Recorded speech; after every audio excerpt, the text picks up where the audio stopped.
Hi friends, కొన్ని అలవాట్లను మార్చుకోవటం ఎందుకో అంత కష్టంగా ఉంటుంది.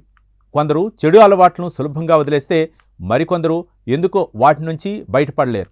ఈ ప్రశ్నలకు సమాధానం కోసం శాస్త్రవేత్తలు చాలా కాలంగా పరిశోధన చేస్తున్నారు.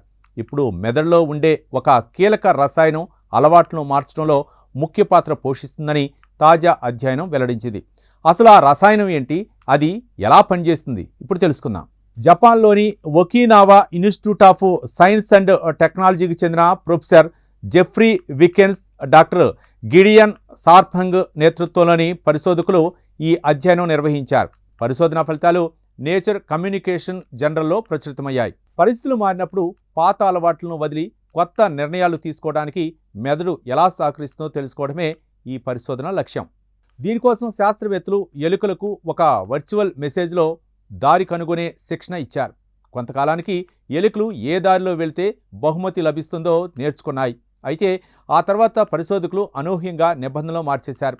గతంలో బహుమతి లభించిన దారిలో వెళ్ళినా ఈసారి బహుమతి ఇవ్వలేదు.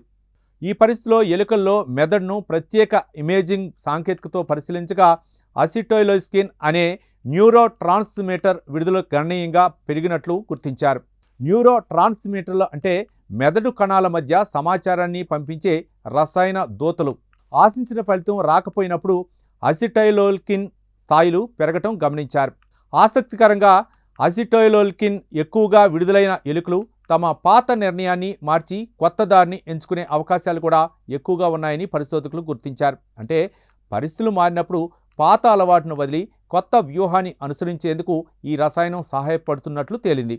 ఈ విషయాన్ని మరింత నిర్ధారించేందుకు శాస్త్రవేత్తలు ఎలుకలో అసిటైలోల్కిన్ ఉత్పత్తులని తగ్గించారు. దీంతో అవి తమ ప్రవర్తనను మార్చుకునే సామర్థ్యాన్ని గణనీయంగా కోల్పోయాయి.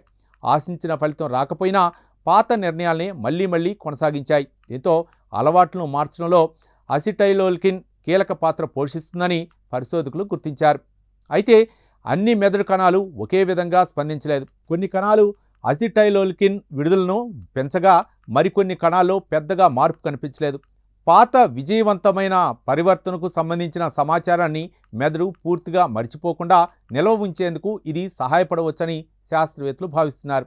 చూశారుగా, పరిస్థితులు మారినప్పుడు మన ప్రవర్తనను మార్పు కోసం అనేది మెదడులోని అనేక వ్యవస్థల సమన్వయంతో జరిగే సంక్లిష్ట ప్రక్రియ. ఈ ప్రక్రియను మరింతగా అర్థం చేసుకునేందుకు ఓఎస్టీ పరిశోధకులు ఎలుకలపై ప్రయోగాలు నిర్వహించారు. పాత అలవాట్లను విడిచిపెట్టి కొత్త నిర్ణయాలు తీసుకోవడంలో అసిటైలోస్కిన్ అనే న్యూరో ట్రాన్స్మిటర్ కీలక పాత్ర పోషిస్తుందని వారు గుర్తించారు. వ్యసనాలు, అబ్సెసివ్ కంపల్సివ్ డిజార్డర్ లేదా ఓసిడి, అలాగే పార్కిన్సన్స్ వంటి వ్యాధుల్లో పరివర్తన మార్పులు ఎందుకు కష్టమవుతాయో అర్థం చేసుకోవడంలో ఈ పరిశోధన ఉపయోగపడవచ్చని, భవిష్యత్తులో మెరుగైన చికిత్సా విధానాల అభివృద్ధికి ఇది దోహదపడే అవకాశం ఉందని శాస్త్రవేత్తలు భావిస్తున్నారు. ఈ ప్రత్యేక కథనంపై మీ అభిప్రాయాలను కామెంట్ ద్వారా తెలపండి. వీడియో నచ్చితే లైక్ చేసి ఛానల్ని సబ్స్క్రైబ్ చేయండి. Thank you.